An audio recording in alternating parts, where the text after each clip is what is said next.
سے کسی کے بزرگ نے، والد نے یا کسی کے بیٹے نے آنا ہو تو وہ 2 ماہ قبل ہی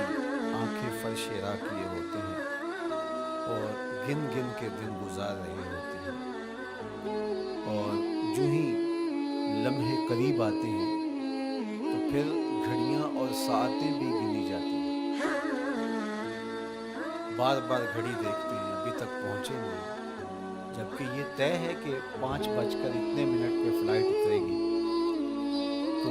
مطلب اس کا یہ ہے کہ جب سینے میں کسی کا انتظار رکھا ہوا ہو تو ان کے لیے پھر سارے کام مؤخر کر کے ان کے استقبال کیے جاتے ہیں۔ یہ مہینہ اللہ کی رحمتوں کا موسم بہار ہے، چھم چھم رحمتیں برستی ہیں، انوار اترتے ہیں، گناہگاروں کو آتش دوزخ سے نجات بخش دی جاتی ہے۔ تو اس کا استقبال کرنا، اس کے لیے انتظار کرنا، گن گن کے دن گزارنا، لمحے اور ساعتیں بسر کرتے ہوئے بار بار ماہ سیام کا ذکر کرنا، یہ اس مہینے کے ساتھ محبت کی دلیل ہے،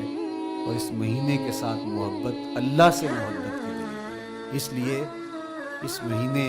کا استقبال کرنا، اس کے لیے تیاری کرنا، اپنے گھر کو صاف کرنا، اس کے لیے اپنی اولاد کے دل میں شوق پیدا کرنا اور ماحول پہلے پیدا کرنے کی کوشش کرنا، تاکہ جو ہی یہ ماہ جلوہ گر ہو تو روزہ رکھنے کا مزاج پیدا ہو چکا ہو، تلاوت کلام مجید کا مزاج پیدا ہو چکا ہو، دیگر نوافل اور اچھے اعمال بجا لانے کی عادت پڑ چکی ہو۔ تو شعبان میں ہی اس کی تیاری ہوتی ہے تاکہ رمضان المبارک آتے ہی ہم پوری طرح سے مستعد اور فعال ہو کر کے اس مہینے کی برکتوں کو سمیٹ لیں۔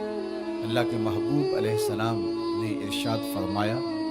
کہ جب ماہ سیام آتا ہے فتحت ابواب الجنہ، تو جنت کے 8 دروازے کھول دیے جاتے ہیں، اور جنت کے 8 دروازوں میں سے ایک دروازے کا نام باب الریان رکھا گیا ہے، جو صرف روزہ داروں کے اعزاز و تکریم کے لیے ہے۔ روزہ دار اس دروازے سے گزر کے جنت ہے۔ حضرت سیدنا سلمان فارسی رضی اللہ تعالی عنہ فرماتے ہیں کہ رمضان المبارک سے قبل حضور نے یہ خطبہ ارشاد کیا، یا ایھا الناس، اے لوگو، قد اظلکم شہر عظیم، اللہ نے تمہارے اوپر ایک بہت پاکیزہ، پر نور، عالی مرتبت مہینہ سایہ فگن کر دیا۔ شہر فیہ لیلۃ خیر من الف شہر، اس مہینے میں ایک ایسی رات ہے جو 1000 مہینے سے بہتر ہے۔ جعل اللہ صیامہ فریدہ و قیام لیلۃ تطوع، اس مہینے کے دن کے روزے فرض قرار دیے گئے اور راتوں کا قیام نفل بنایا گیا۔ ومن تقرب فیہ بخصلۃ من الخیر کان کمن ادی فریدۃ فیما سواہ،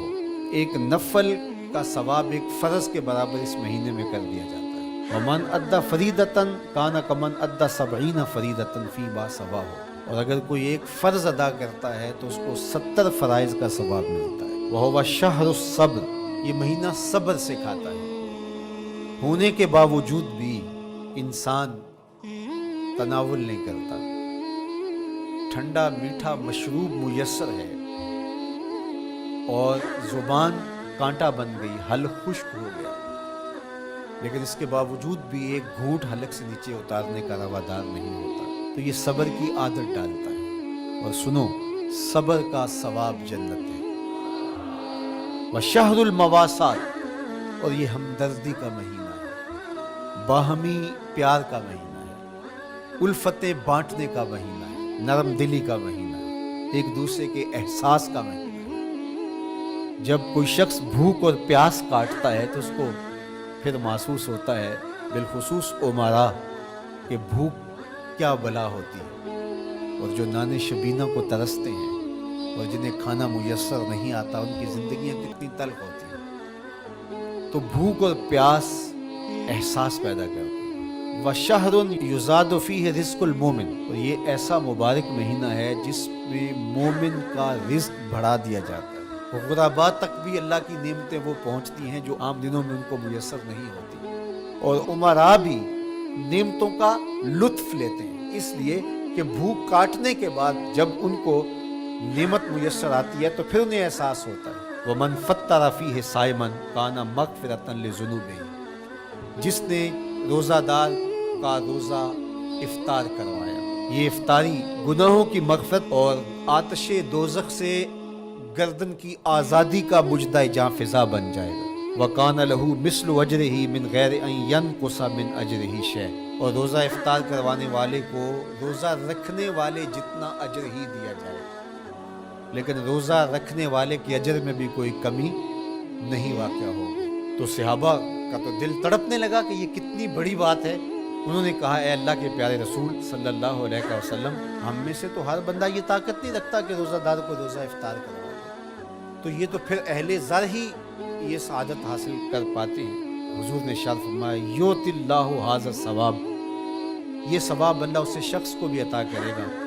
من فطر صائما علی مذقۃ لبن او تمرۃ او شربۃ من ماء، جس نے کسی کا روزہ ایک گھونٹ دودھ سے کھلوا دیا،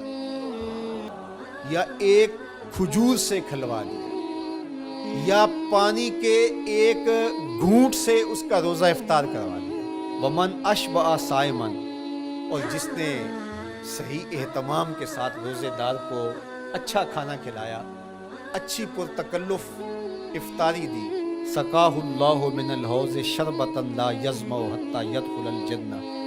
اس کو حوض کوثر سے ایسا جام ملے گا 50,000 سال کے دن میں اس کو دوبارہ پیاس نہیں لگے گی، یہاں تک کہ جنت میں چلا جائے گا۔ فرمایا وَهُوَ شَهْرٌ أَوَّلُهُ رَحْمَةٌ،